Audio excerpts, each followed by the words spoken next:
Hi friends, how are you? I hope you are all fine. I am also fine here. So, in today's episode, we will learn about chapter number 1 of chemistry, named Matter in our surrounding. This is the first part of chemistry of standard ninth. Okay, so let's see. First of all, what is matter? Anything which has mass and occupies space is called matter. मतलब कि कोई भी चीज जिसके पास मास मतलब wait हो अपना मैं जैसे मैंने 40 केजी तो मेरा एक मास है वो ओके मतलब इसके पास मास भी और वो एक स्पेस भी ऑक्यूपाई कर रहा हो तो उसे हम क्या कहेंगे मैटर कहेंगे okay there are 5 types of matters okay officially there are 3 okay which are the main first solid then liquid and then gas these are the most important states of matter okay and these are another fourth plasma and fifth BEC means Bose Einstein condensed state okay जो बोस और Einstein दोनों ने मिलके ये वाला matter बनाया था और उसको हम क्या दूसरे भी नाम क्या कह सकते हैं super cooled liquid okay so let's see this chapter in a detail. Let's first every matter is made up of particles that means सब मैटर पार्टिकल्स के बने हुए होते हैं okay let's C first diagram of solid liquid and gas first in solid इसमें जो particles होते हैं उसके जो स्पेस होते हैं एक एक दूसरे को पकड़ के होते हैं मींस एक दूसरे के फोर्स में होते हैं ओके बाद में है लिक्विड लिक्विड में पार्टिकल्स थोड़े थोड़े दूर दूर होते हैं जिससे वो फ्लो कर सके और गैस में एक इधर होता है तो एक इधर होता है मतलब फ्रीली कहाँ जहाँ भी उसको मूव करना हो वो मूव कर सकते हैं okay let's see some more defines intermolecular space what is intermolecular space the space between particles of matter is called intermolecular space okay मतलब कि दो पार्टिकल के बीच में की जो स्पेस होती है उसे हम कहेंगे इंटरमोलेक्युलर स्पेस ओके सबसे ज्यादा इंटरमोलेक्युलर स्पेस किस में होती है तो गैस में होती है बाद में मीडियम में लिक्विड में और सबसे ज्यादा कम होती है सॉलिड में बाद में intermolecular force the force between particles of matter is called intermolecular force मतलब कि दो पार्टिकल के बीच में जो फोर्स लगता है उसे हम क्या कहेंगे इंटरमोलेक्युलर फोर्स ओके सबसे ज्यादा इंटरमोलेक्युलर फोर्स किस में होता है सॉलिड में लिक्विड में मीडियम होता है और गैस में सबसे कम होता है और जो स्पेस होती है वो फोर्स के इनवर्सली प्रोपोर्शनल होती है क्योंकि स्पेस ज्यादा होगी तो फोर्स नहीं लगेगा और फोर्स ज्यादा होगा तो स्पेस नहीं होगी okay so let's see some more defines kinetic energy what is kinetic energy the energy by virtue of motion is called kinetic energy okay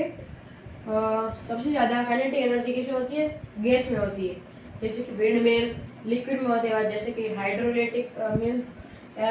solids में सबसे कम होती है okay diffusion what is diffusion the intermixing of particles of matter is called diffusion कोई भी जो particle का इंटरमिक्शन होना उसे हम कहेंगे diffusion diffusion always takes place between higher concentration to lower concentration मतलब कि सबसे ज्यादा हाई कंसंट्रेशन जहां से हमने कोई भी ऐसे जैसे कि मैंने एक एग्जांपल लिया जिसमें मैंने एक बीकर लिया है उसमें पानी भर दिया है और इधर से इंक ड्रॉप एक डालूंगा तो थोड़ी देर के बाद इधर तक आ जाए मतलब सब जगह मिक्स हो जाएगी तो उसे हम कहेंगे डिफ्यूजन ये हायर कंसंट्रेशन से लेके इधर लोअर कंसंट्रेशन उधर तक ट्रैवल करेगा तो सेम हो जाएगा ओके तो इसे हम कहेंगे diffusion let's see some more defines first when diffusion is take place from small holes is called effusion जब भी कोई डिफ्यूजन कोई स्मॉल होल से निकलता है उसे हम क्या कहेंगे इफ्यूजन कहेंगे ओके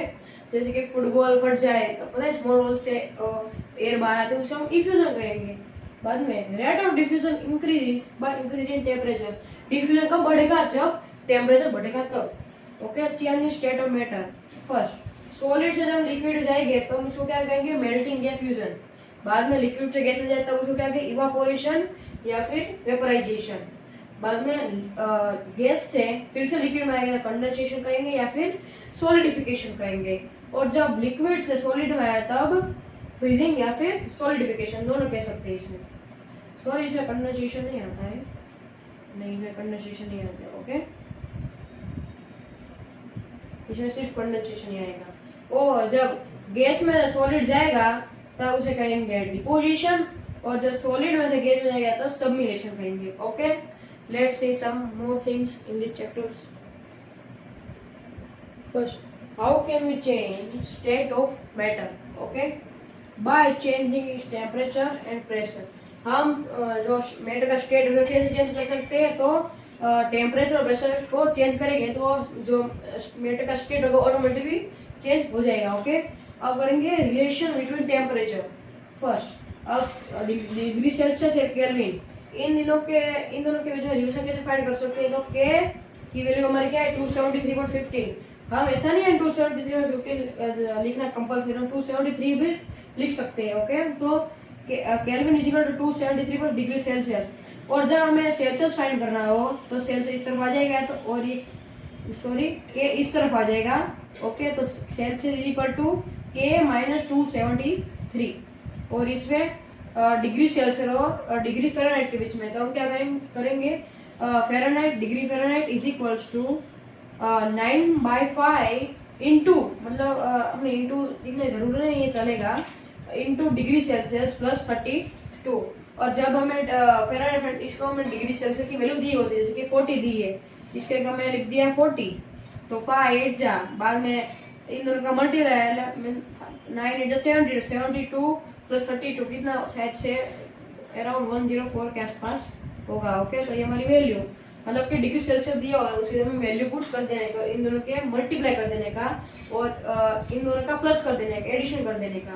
तो हमें फ़ारेनहाइट की वैल्यू मिल जाएगी। सो गाइस, आज की हमारी वीडियो में इतना ही। So if you like my video then please like and subscribe my channel. So thank you, have a nice day.